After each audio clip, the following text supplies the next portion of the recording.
Good evening, everybody. My name's Bryony Dow and I'm the Director of the National Ageing Research Institute. Welcome to our first online public lecture.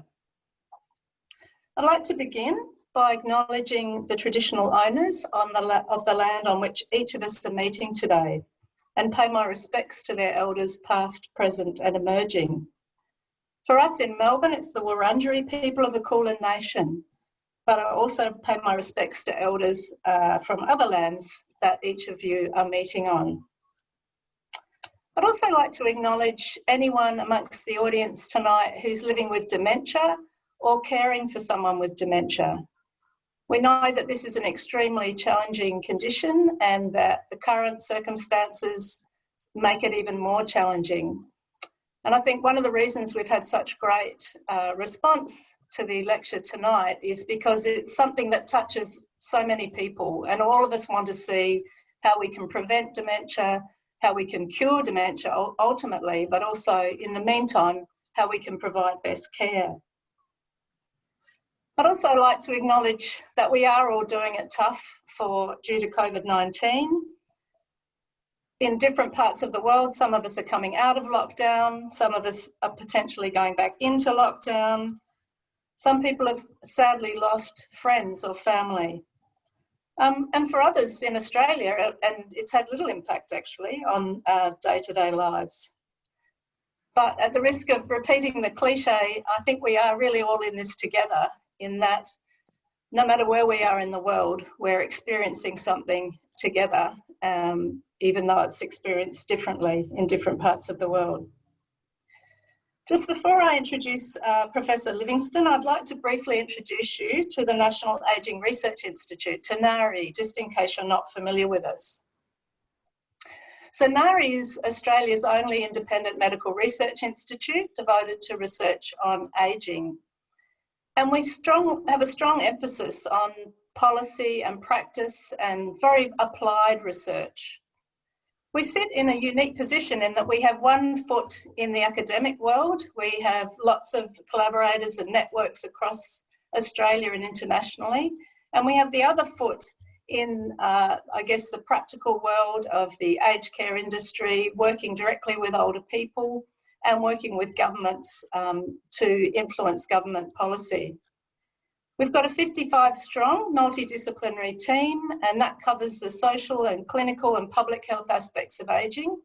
And we've actually been around for quite a long time, since the mid-1970s. So over those years, we've developed a strong reputation. Just briefly, we've just released and developed a new strategy, which will take us through to 2024. And our vision in that strategy is a world where older people are respected, healthy and included. And we have 6 objectives via which we hope to achieve that vision and deliver on our purpose. I'm not going to go into this any further this evening, but please go to our website, nari.net.au, if you'd like to know more about us. So just before I introduce Jill, I just want to say a word about questions. We've got over 1,000 people registered this evening. So I decided, rather than go to the chat box for questions, I'd invite some of our friends and colleagues who have an interest in dementia from a range of different perspectives to ask questions of Jill. So I'd still like you to enter your questions in the chat box, but what we'll do is go away, have a look at them and compile a list of frequently asked questions, which will go onto the NARI website together with the recording of tonight's webinar. So now, without further ado, I'd like to introduce Professor Gill Livingston. Jill comes to us this morning live from London, and she's Professor of Psychiatry of Older People at University College London, Division of Psychiatry, and Head of Mental Health Care of Older People's Research and a Consultant Psychiatrist at the Camden and Islington NHS Foundation Trust. Jill led the LANCET International Commission on Dementia Prevention, Intervention and Care, launched in 2017. Just realised I need to stop share so Jill can start sharing. So that's contained the first life course analysis of potentially modifiable risks in dementia. So then Jill also led the 2020 update to the LANCET Standing Commission. And tonight she will discuss new material from it and also other research about minority ethnic groups. Previous to the LANCET work, Jill initiated the START project, which successfully reduced depression in carers in a randomised controlled trial. START stands for Strategies for Carers. And it demonstrated clinical and cost effectiveness and long-term effectiveness. And Jill's also researched interventions in agitation, depression and sleep in dementia. So I first met Jill in 2012 when she was my host for an 8-week study leave program based in London. And since then we've collaborated on a number of projects, including an online version of START, which turns out to be very relevant today, and also are promoting independence through quality dementia care in the home, our PITCH project. So welcome, Jill. It's great to have you here this evening or this morning, and over to you. Thank you very much. Can you see my screen? Yes, we can. Excellent, thank you. So I'm going to talk a bit about how to prevent dementia, the latest evidence, but there's more in it in the commission, and I've put up the pictures from the front pages of the Lancet in 2017 and 2020, where it was published, and also the references so that anyone can get hold of it and look. I've also put up my Twitter address, and I tend to tweet about the latest evidence and what's happening, not just for me, but that other people have put out. So anyone wants to keep in touch, then that's another way of doing it. So the commission, I'm now trying to go on to the next page, there it is. So the commission was not just myself. There is a picture of some of us sitting round the table talking about what the commission should be about. On the right hand corner with her back to us is David Ames from Melbourne, and around the table various of us are talking about what to do. I'd particularly like to highlight, excuse me, Andrew Summerlin, John Huntley and Sergi Costa-Frida and Naheed McAdam, who worked with me on the systematic reviews and meta-analysis, which enabled us to provide not just a summary of what we knew already, but considerable amounts of new data and to conceptualize it in a slightly different way. So I'm going to talk about why we should consider dementia as preventable. My understanding is that this is a really mixed audience with professionals, people from the public, and family carers, and people working in public health. So I'm going to try and explain what it is, the concepts that I'm talking about. I'm then going to talk about individual risk factors and population attributable fraction, a bit about minority ethnic groups and low and middle income countries, and then what does it mean for us. So probably the first study to talk about this was the CFAS study in the UK. And it came out and found that using the same method, that sort of 17 years later, there was a much decreased incidence, standardized incidence of dementia. And since then, that has been replicated in several other countries. Overall, it seems clear that in some high-income countries, although there are more people with dementia, because there are more people, thankfully, living to an older age, there are fewer people per 1,000 older people with dementia. So that suggests that something has changed. So while we continue to expect the rise in number of older people with dementia to rise from 50 to 132 million by 2050, so a massive increase, and that increase to be particularly in low and middle income countries where about 60% of people with dementia now live, and that's expected to increase to near 70%. The incidence, the number per 1,000 per age, in some countries have decreased, and that's by about slightly more than 20% in the past 20 years. And for example, in the United States, United Kingdom, France, Holland, and Sweden. And that seems to suggest that dementia is potentially preventable, but not inevitably preventable. And it's increased the numbers per thousand in some countries. For example, in studies suggest in Japan, South Korea, Hong Kong, Taiwan, India, and Brazil. So something is going right in terms of the number of people getting dementia in some countries, but not in others. I want to explain how this could work. So this graph is of individual people with dementia and what was happening in their brain when postmortems were done after their death. And if you look at the bottom graph, you can see this is the average amount of neuropathology, things like plaques and tangles or vascular brain injuries or Lewy bodies in their brain. And you can see that people with late dementia on average had more than people with early dementia, who had more than people with low cognitive performance, who had more than people with high cognitive performance.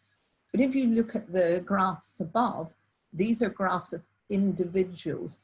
And I think that what's striking is that the overlap of the amount of neuropathology. So some people who have quite high cognitive performance have as much or more neuropathology than some people who have severe dementia.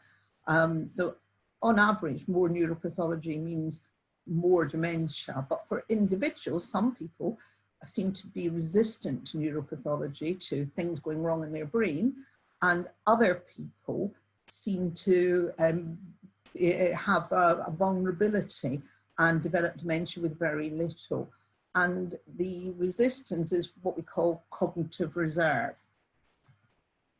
So cognitive reserve is the ability to tolerate brain changes without developing dementia. And that's probably what many of us here hope that we might have, and that going to lectures and talking with others might help. And it's made up, it's thought to be made up of 3 different things. So there's neurobiological reserve, and that's neurons and synapses. That's what's in your brain, the hard matter. And you can't grow much more hard matter because your brain is a closed box and there's just no room. So you can't have the sort of development that you might have of having huge muscles. The second thing is brain maintenance, and that's caused by genetics, which you can't do much about, or lifestyle, which is what I'm going to talk about. And the third bit is adaptability, which enables people to preserve their function despite the neuropathology. And that was Yakov Stern talked about this and put these 3 different ways of thinking about it together. And overall, that means cognitive reserve is not static and it can be changed through life. And the more cognitive reserve you have, the more things can go wrong with your brain without you developing dementia. And I think that most of us don't really mind whether there's pathology in our brains. What we mind is whether we have dementia or not. So I'm going to talk a bit more specifically about the LANCET Commission.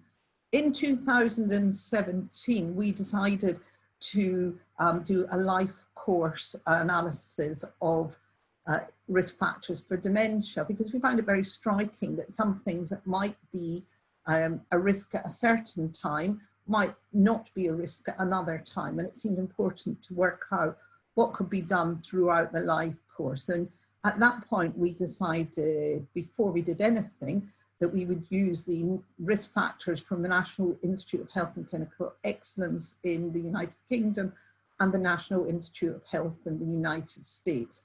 And we read their documents and came out with 9 individual risk factors. We published that in 2017. And lots of people said quite correctly, but there are more risk factors that you haven't talked about. And we did talk a bit about them, but we didn't put them in our diagram. So we met again and tried to think, what are the risk factors which have really good evidence that we might like to add and think about a bit more.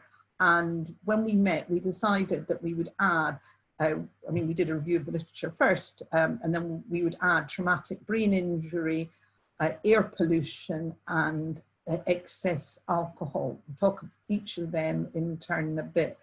We decided not to add sleep, and the reason why is that when we did a review of the literature, we found that both increased sleep and decreased sleep seemed to be a risk factor for dementia. And we thought that wasn't biologically plausible, that all of these things were true risk factors, and that some of the, because if more sleep would make you more likely to have dementia, less sleep ought to make you less likely, and the other way around. And we thought the literature was unable really to extract what was the things that were caused by dementia, so people were developing dementia in their sleep change, and what were the things that caused dementia, and also what were sleep changes that were caused by things that would also cause dementia, for example, cardiovascular risk factor. So we decided not at this stage to add it. And we also didn't add diet, and that was because all of the studies which looked at particular elements, vitamin B, vitamin D, and which had added them, vitamin E, were all negative. And it might be overall diet, but there was inconsistent evidence about diet, which is very complex because it changes throughout life, and it's linked with other socioeconomic factors like what you can afford and where you live. So we decided not to add it yet. So this left us with 12 risk factors, and I've got them laid out here. So in early life, there's less education. In midlife, peripheral hearing loss, hypertension, obesity, traumatic brain injury, excessive alcohol, and in late life, smoking, depression, physical inactivity, air pollution, social isolation, and diabetes. And these are all potentially modifiable risk factors, as opposed to, for example, genes, which currently are not very modifiable. And then we tried to talk about the population attributable fraction. And that is the fraction in the population which is theoretically prevented by eliminating a risk factor. And that means, so that's not talking about it in individuals, it's talking about it within a whole population. And you calculate the population attributable fraction by the relative risk. So how much is something a risk? And if something makes you twice as likely to develop dementia, then, and something else makes you 20% more likely, then obviously on the whole population, the thing that makes you twice as likely to develop it might have more impact. But it depends how common it is. So you multiply it by the prevalence of a risk factor. So if 80% of people have it, then that's going to have much more impact than if 1% of people have it. So that's what the population attributable fraction. We decided to choose all cause rather than Alzheimer's disease dementia, partly because most people in late life who have dementia have a mix, and it's artificial to try and separate them, and partly because studies are inconsistent about whether and how they separate them out. And we tried to use international data when available to make things true for the whole world. That inevitably meant that for individual countries, the numbers might be somewhat different. So we've got these 12 risk factors which we put together, but we know there are others. We're not saying these are the only, just that these are the ones that we have strong enough evidence about. And then we calculated communality, because a lot of people, when they look at relative risk, they assume that only one thing happens to individuals. So if people with high blood pressure are more likely to have developed dementia, for example, then the high blood pressure is responsible for all the excess dementia. But we're talking about people, not lab rats, and people tend to have clusters of risk factors. And so the people who have high blood pressure are more likely to be obese, less likely to exercise, and more likely to have diabetes, for example. And it might be all these other things which are contributing towards it. And I've put up an equation which explains how we did it.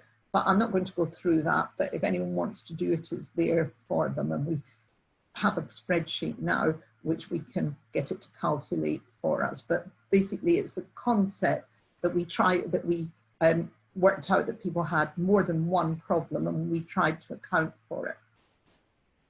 And this is the population typical fraction life course diagram that we came out with. And it's meant to, in case anyone wonders, it's meant to sort of think that life is a bit like a river, and throughout life you may either have a risk factor or a protective factor. So in early life, less education is important. There's a cluster in midlife and a cluster in late life. And you will see that hearing loss is the highest at 8%, and this surprised us at the time, but I've now got used to it and I'm less surprised. And then in education in early life is also highly important at 7%, and smoking at late life is 5%, and between them they make up 20% of the risk, just these three risk factors. That gives you some idea of, perhaps if you're going to try and make a difference, one of the things for the whole population, one of the things to do is to try and tackle things which make more of a difference. And this is a table with the numbers in, and I don't want you to look at it very much, but what I'd like you to look at is the fact that if you don't weight it for communality, that you get very much larger numbers. So if you don't weight it, then education is responsible for 19% rather than 7%, because people with less education tend to be generally more deprived. So the weighting makes a huge difference. I'm now going to talk a little bit about individual risk factors. I'm going to start with peripheral hearing loss. And I'm talking about that first because it's the most important in terms of numbers. And I think it was a thing in 2017 which surprised us most, and has led to most dissent, and actually has sparked off considerable amounts of further research. So at that point, we decided that we would do a systematic review considering high quality papers, so they had actually objectively measured peripheral hearing, and had follow up for more than 5 years, because we wanted to try and think about causality. So we wanted it to be a bit before rather than at the same time, and the outcome was instant dementia, adjusting for age, taking into account people's age and if they had any cardiovascular problems. And we came out at that point, and there were 3 studies, and actually each of them had taken place, the baseline had taken place a long time before people developed dementia. The overall, the random effect, the relative risk was people were nearly twice as likely to develop dementia if, I think it was on average, it was more than 10 years in each study, on average about 12 years before they had hearing loss. I didn't say anything about the mechanism. It was only 3 high quality studies, but it was still a lot of people. And they were really, they're really quite consistent answers. And since then, there's been a lot more studies. There are people looking at data that there is, and we're about to complete another meta-analysis. And this time, we've got about 30 studies.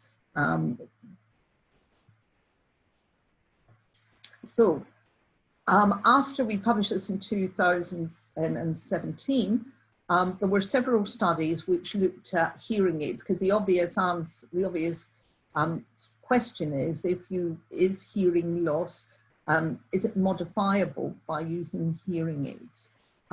And some people said that hearing loss is just early dementia, and if hearing loss is just early dementia, then it couldn't possibly be modifiable by hearing aids.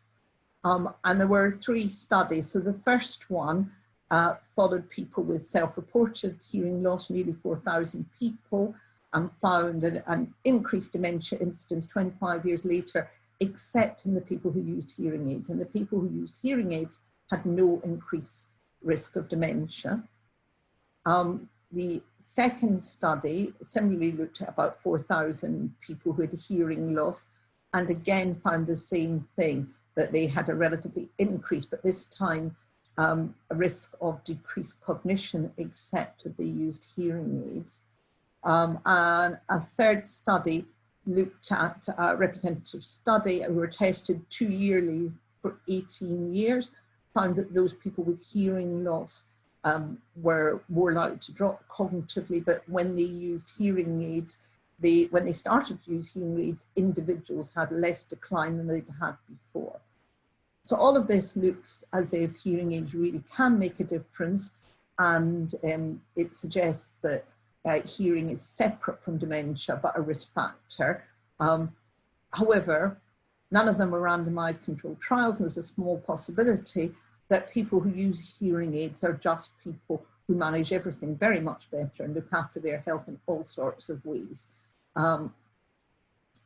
There's also been several studies considering what the mechanism may be, and there probably are several mechanisms, but one of them is that hearing loss is associated with increased temporal low volume loss. So people who lose their hearing have a reduction in their brain matter over time, and it's in the same area as memory loss. So the second risk factor that people were really surprised about was social contact. So I think people had been used to thinking that what was bad for their heart was bad for their brain, and that thinking about heart and thinking that education was good for them. But people who had really been surprised at the idea of hearing loss from social contact. So social contact has a population of attributable fraction similar to high blood pressure and physical inactivity, which we're used to. And it's thought it may work from two ways. The stimulation of talking to other people, where you have to, you know what other people are going to say, you have to react to them at the time you see them, may increase cognitive reserve, and also being with other people may in general increase beneficial behaviours. And I'm sure we all know that when we're with other people, not always, but often, we might be more likely to eat more sensibly, look after ourselves. After the 2017 commission, our group led by Andrew Summerlad did a meta-analysis of all studies of people with dementia, excuse me, all longitudinal studies with dementia, found 812,000 people, and we found that people who were lifelong single, because after thinking about it a lot, we thought the biggest change in social contact is really living with somebody, and even if you're very used to being married to somebody, you probably exchange some words with them. So we thought that it was lifelong single, and they had a 40% increased risk compared to people who were married, and widows or widowers also had an increased risk, about 20% more, suggesting that as once you lose your spouse, that perhaps you are more often alone. And excuse me, if you take into account health, behaviour, and education, there's still an excess risk.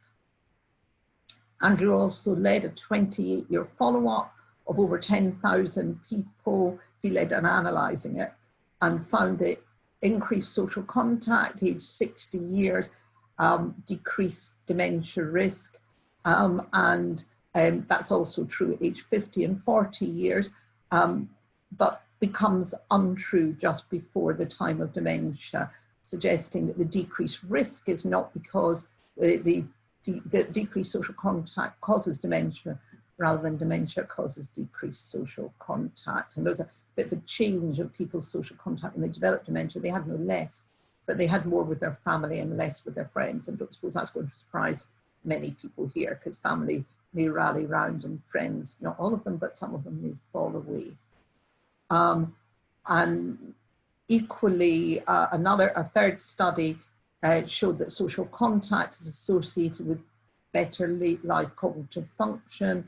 And a third meta-analysis looking at over 10 years of good social engagement around the world found that it decreased dementia by about 10%. So there's really good evidence that social contact decreases dementia, and that's a difficult thing in our time when we're a bit more isolated. I don't know what happens over video, but I think it's in some ways really good news, because doctors tend to tell people don't do this and don't do that, but I think that what we are seeing is see people, socialize, chat is good for your brain, and I think that's good news.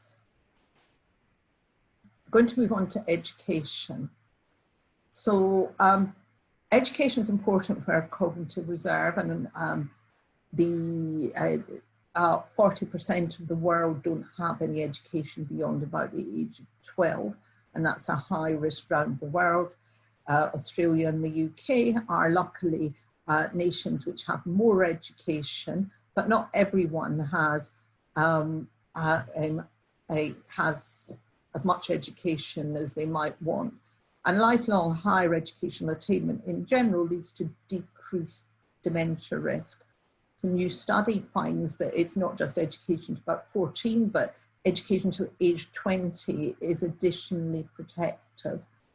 And it's unclear what's really happening past age 20, because people who have had more education tend to do more cognitively stimulating activities. And it's quite unclear whether it's the education or whether it's the activities, but nonetheless, while it doesn't seem to have as much effect even past 20, living in a cognitively stimulating environment seems to make a difference. People in increasing cognitively demanding jobs show less cognitive deterioration, and I've now realised that it would be a bad idea to retire, and I've regarded going to work as a sort of stimulation to help me not develop my dementia, which they also pay me for, and seems to be a sort of win-win situation from my point of view.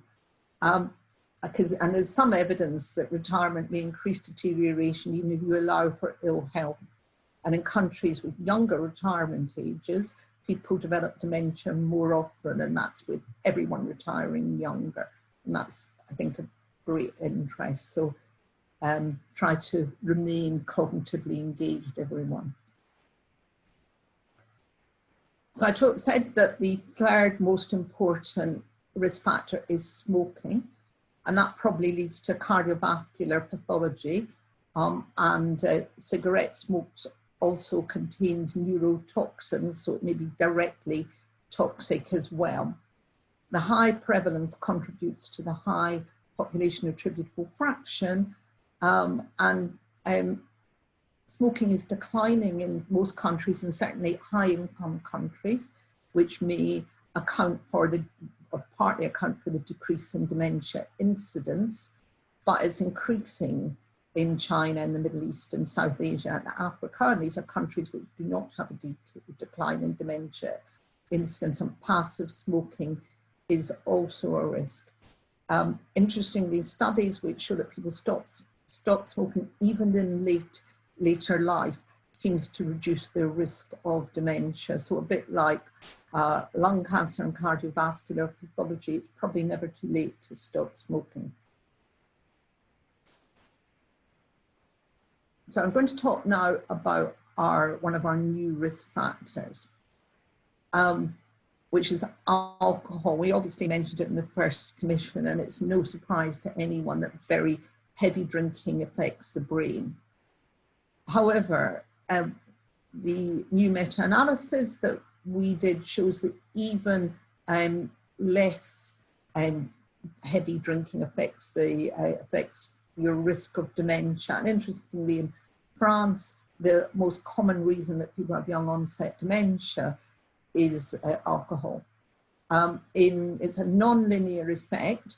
So people who drink more than 21 units a week, which in America is counted differently as 14 drinks, do better than people who drink but drink less than 14 units. And there's a relative risk is about 1.2.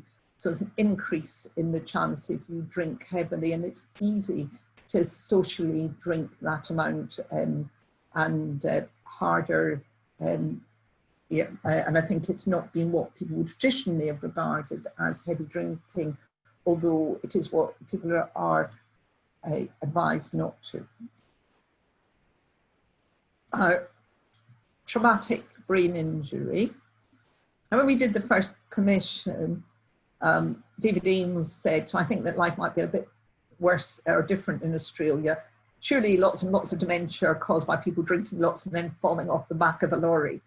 And that's culturally not something that's quite so important here, but traumatic brain injuries caused by falls, cars, road traffic accidents, military incidents, sports, firearms and falls.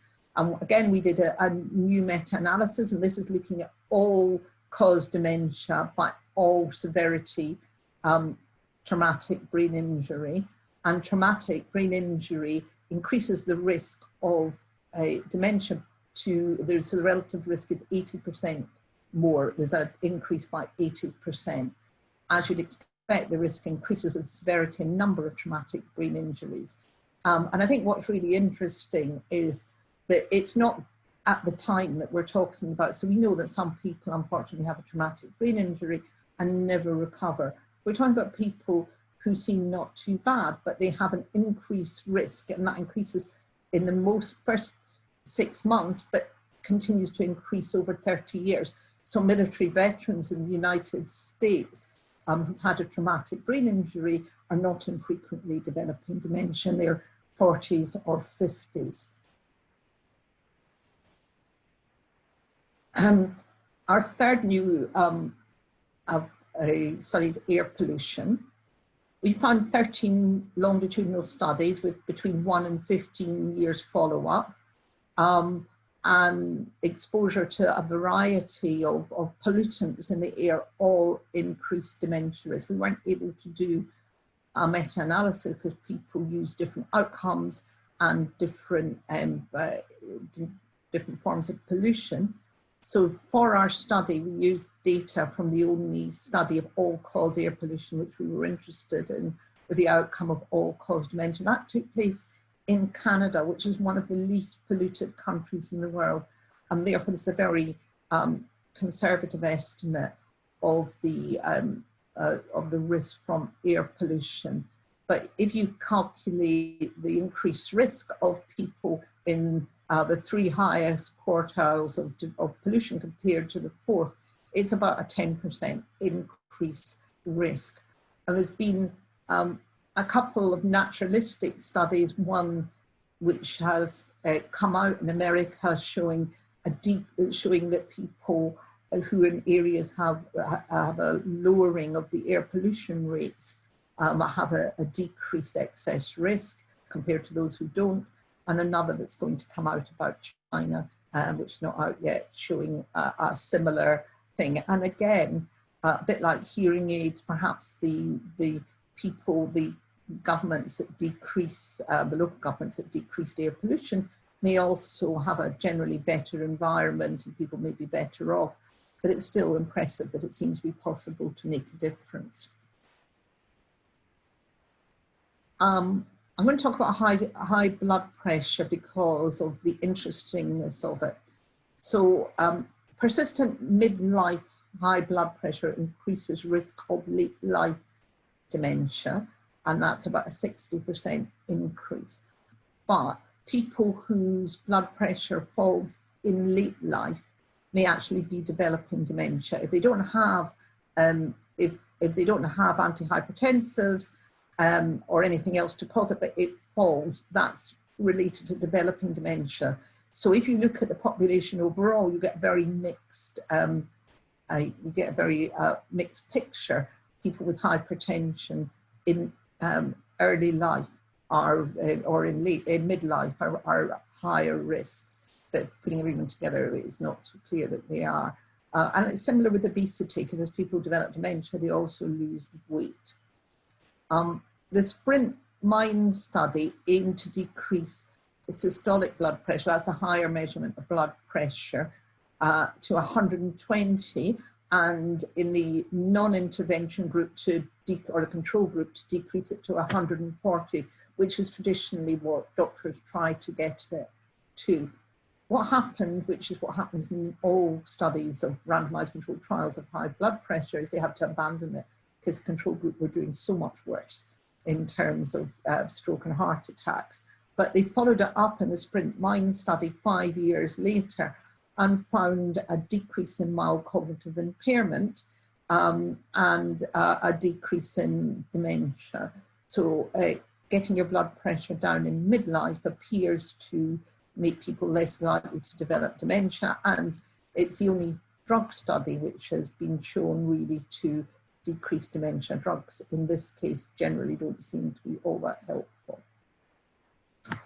So there's more risk factors, but these are the ones I want to talk about now. So is the risks the same for everyone? The cohort studies that we used are mainly in high-income countries, because 80% of the studies are in high-income countries. So if you use international studies, then that's what it tends to be thinking about high-income countries. And the risk does vary between countries. So risk factors cluster around inequalities and Black, Asian, minority ethnic groups, vulnerable populations, and those in low and middle income countries are more likely to develop dementia. We did a study led by Naheed McAdam, which was published in Lancet Public Global Health, I think, which showed that if we look at the people in Latin America, so we added several countries together because we were all the same in terms of their numbers, India, China, they're all more likely to develop dementia according to the population attributable fraction from these 9 risk factors. And that may be because they have more risk factor burden. Diabetes and cigarette smoking and obesity are all going up. And therefore, the potential for prevention in low and middle income countries is higher, and interventions really should be tailored for the population. I want to very quickly tell you about a couple of randomized controlled trials to prevent dementia. The FINGER trial found a small reduction in cognitive decline versus control 2 years later by trying to control cardiovascular risk factors. And the HATIS study, which looked through internet counselling and tried to look at cardiovascular risk factors for dementia, found a small decrease in the dementia risk, but interestingly, that decrease was higher in those with less education and those with a higher risk. And obviously, more risk means you're more likely to be able to change it.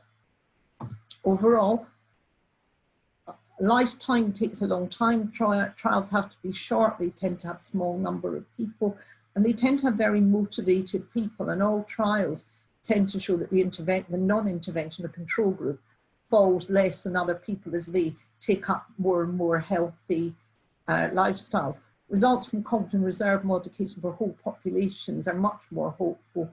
And if we had any medication which had the sorts of decrease of 12.5% a decade and over 2 decades, or 25% over 20 years, we'd be using them for the whole populations. There's a tradition of people having public health interventions which have not used randomized controlled trial. There's a few here on the slide. I want to tell you about John Snow. So this was in Britain, and there was an epidemic of cholera. He put dots on the map to try and find out where it was.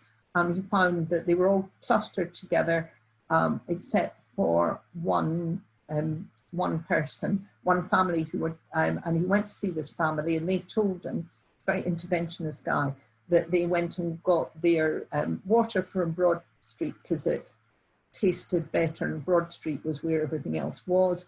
He thought that the cholera was caused by the Broad Street pump, and there were not that anyone had seen them at that time or agreed that such a thing existed, but there were microscopic particles. People didn't agree with him, and he just broke off the handle on the Broad Street pump. And since then, there hasn't been an outbreak of cholera in Britain. So he didn't wait around while everyone argued. So what does it mean?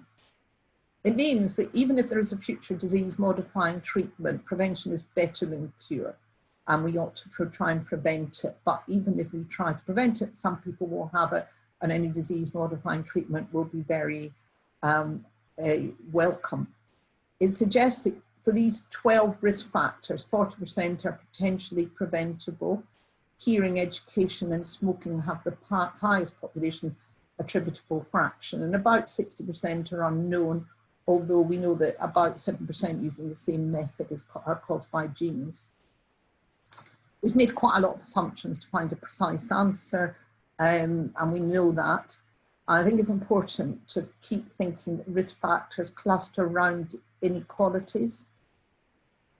It's not just about individual intervention, and it's not just about the same intervention for all. You've probably all seen this picture before, that equality is not the same as equity, which allows everyone the same chance. Culture, poverty, and inequality are obstacles to or drivers of the need for change, and those who are most deprived need the changes most and will derive the highest benefit. As societies, we need to think beyond individual health and improve circumstances in which people live. So these are our suggestions. Aim to maintain systolic blood pressure at less than 130 millimeters of mercury from around age 40. Encourage hearing aids for hearing loss and try to reduce hearing loss. Reduce exposure to air pollution and secondhand tobacco. Try to prevent head injuries. I can tell you more about how I think these should be done. Decrease modify alcohol use, decrease smoking uptake, support smoking cessation, ensure all children have primary and secondary education, decrease obesity and the linked condition of diabetes, and increase midlife and possibly late life physical activity. And we really need everyone to be part of this. In the UK, Public Health England consulted on the LANCET Commission, and now as part of the Public Health Chart, we talk about individual risks for dementia and suggest that individuals make changes. And because I'm running out of time, I'm going to stop talking now. This is a picture of our university campus where everything is falling over in the wind, which it may be today, but I'm not there. Thank you for your time. Thank you, Jill. What a fantastic overview of the LANCET Commission and all the things that we need to be thinking about to prevent dementia. I'm now going to introduce our first questioner. Esther, could you please unmute and let us see Kathy? So I'd like to introduce Kathy Roth, OAM. Kathy is the National Chairman of PALS, which is an organisation that she set up with her husband, John, and it stands for Professionals with Alzheimer's. So Kathy's husband is an ex-surgeon and has a diagnosis of dementia, so she also is a carer for John. And they're also very active participants in our research at NARI. So over to you, Kathy. Thanks, Brioni. Thanks, Jill. Absolutely excellent. How important is it to maintain intellectual stimulation in those early stages?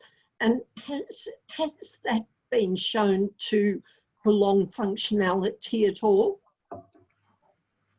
Yeah, there's been there's been quite a lot of individual studies and a recent meta-analysis over the last few months being led from Australia about that.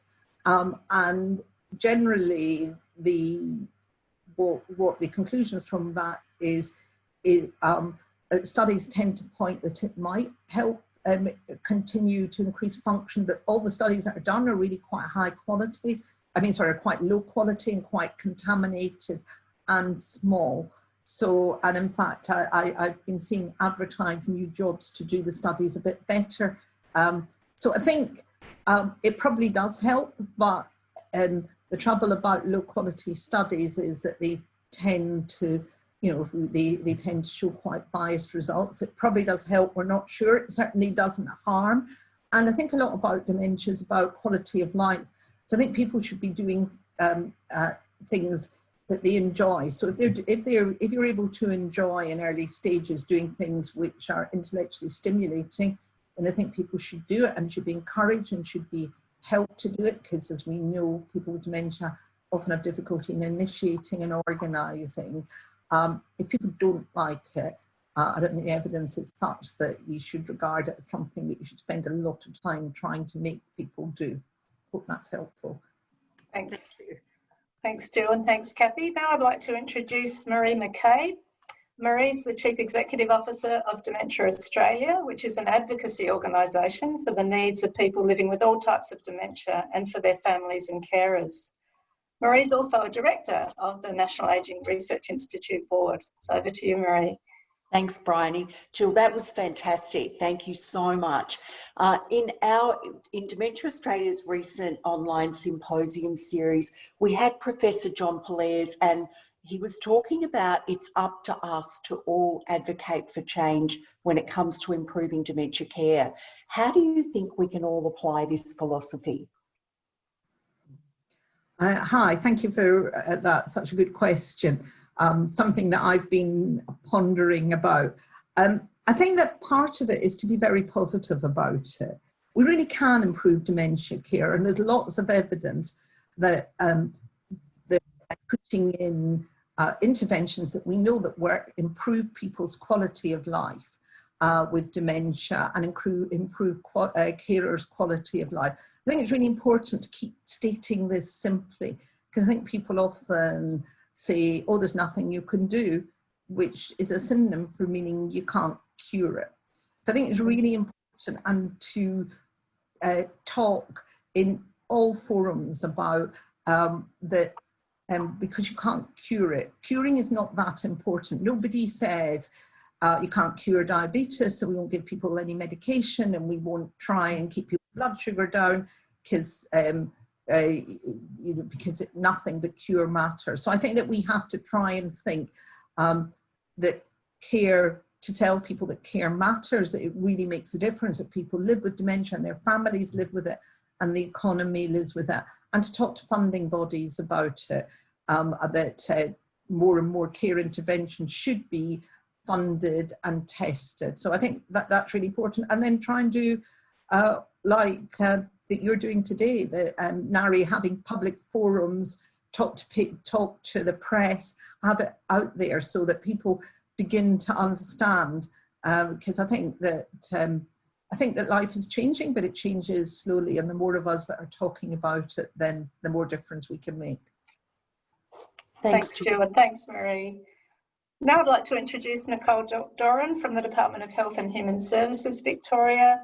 Nikki is Manager of the Older People Policy and Seniors Ageing and Carers Unit of the Department.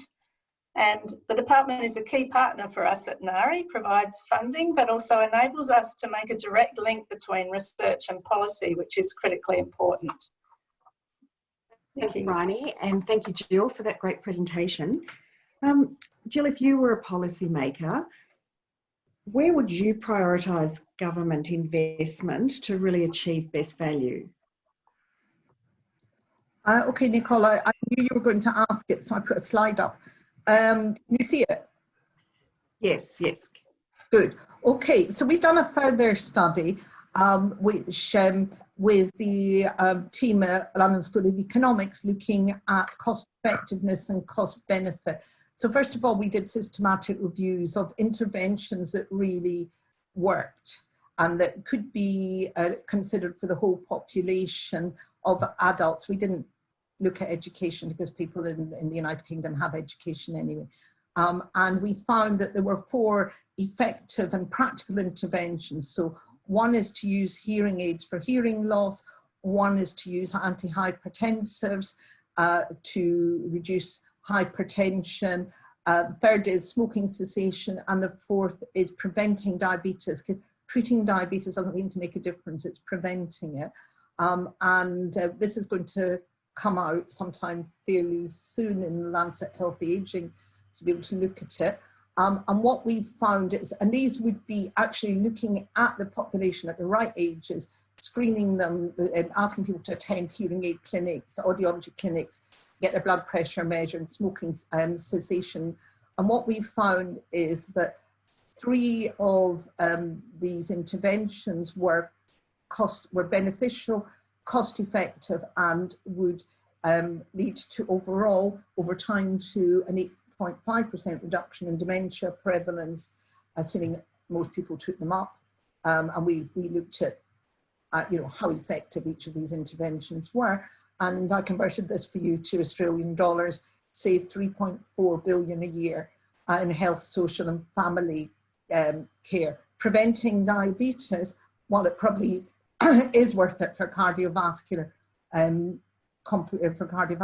problems, in terms of dementia, is not worth it. It doesn't pass the NICE cost effectiveness threshold for dementia by itself, although I understand that it's not the only illness. So what I do is hearing aids, antihypertensives and smoking cessation, and I really actively promote them and make them ready.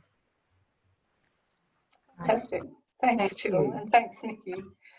And I can send you the paper, Nicole, if you want it before it comes out. Oh, thank you very much. That'd be much appreciated.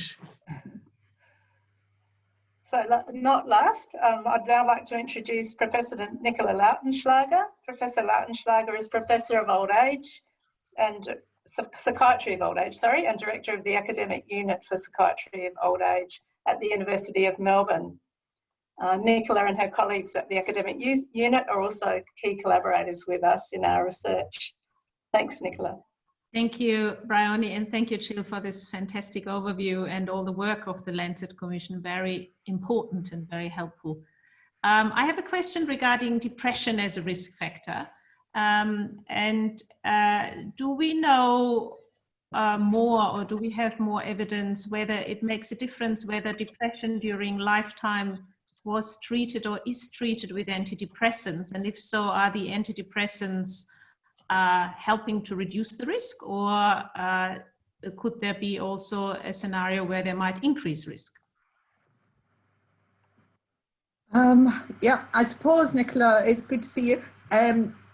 When you say could there be, then the answer is always there could be. We did have a look at all the studies that we could find in the LANCET Commission, and there is no study that shows that treating depression either increases or decreases the rate of dementia. So we think that preventing depression might be more important than treating it.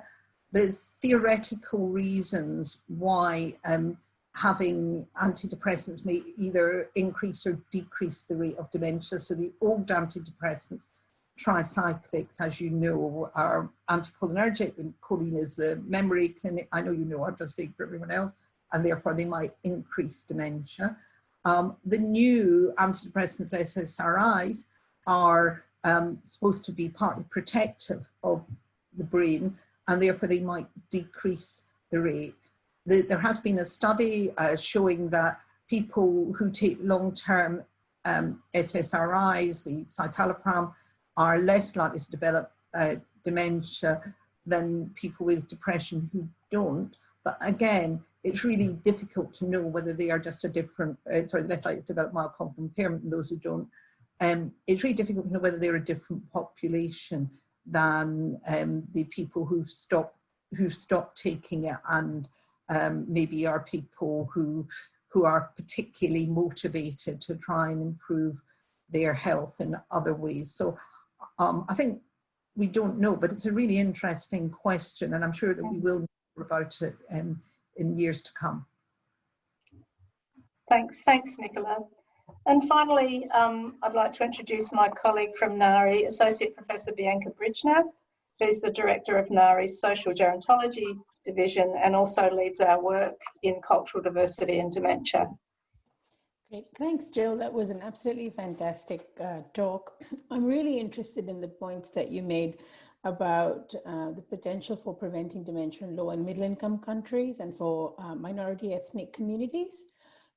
there's good evidence now about dementia prevention, but less so for these settings in these communities. Do you have any insights about how we might adapt some of the work for these groups? Yeah, I mean, I think it's obviously important to involve these groups in it, and for to consider how it, you know, how what they think and how they feel about it. So we've worked in the United Kingdom with South Asian groups, and Naheed McAdam has led that work, and she is also of South Asian background. And I think that's really helpful to think about it conceptually. So one of the things that we found was that a lot of people in South Asian background thought that dementia wasn't an illness, and much more so than of the sort of white UK background, and that it was a mental illness, which was a mental problem, which was very stigmatized.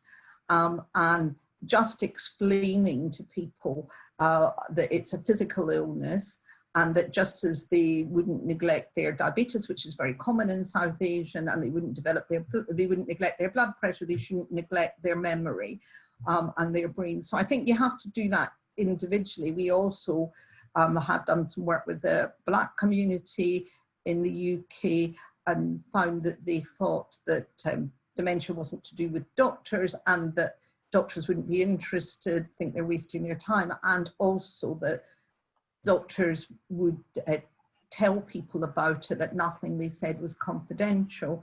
And again, I think we have to work with individual communities about what they think and how they feel about it, as well as tailoring it to their individual risks.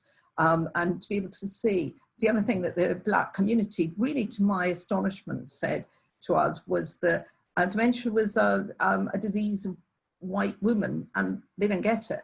But actually, we know there's an increased risk. So I think that, you know, to be able to give this is not a disease of white women, this is a disease which you might get. And this is the things that might help prevent you getting it, really makes a difference. I think you have to work with the community and do qualitative work, and have special, special material for them.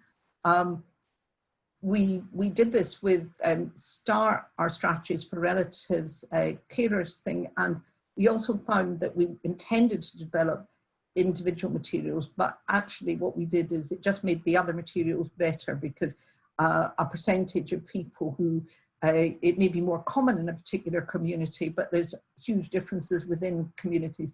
So we tailored for South Asian and Black, and then we added it all to the other communities. That's my suggestion, that you do qualitative work, try and tailor it, and show people that it really applies to them, and that it really can make a difference, working with people in the individual communities. Thanks, Bianca. Well, that brings us to the end of our panel questions. I'm aware we've got lots of questions in the chat, but we won't have time to go to them tonight, but we will attempt to answer them. And as I said earlier, post some answers to the questions on our website alongside the recording of this webinar. So Jill, I'd just like to thank you so much for your fantastic presentation. I think what I take away from it is that there is a lot that we can do to prevent dementia, and that we should all be advocates for change, not only in our individual lives, but in our public opportunities that we have, or policy opportunities, or advocating and advising clients and so on. So just like to thank everybody for coming, and thank you, Jill, for a very comprehensive and informative presentation. So thank you so much. And thank you. Thank you for inviting me. It's been such a pleasure.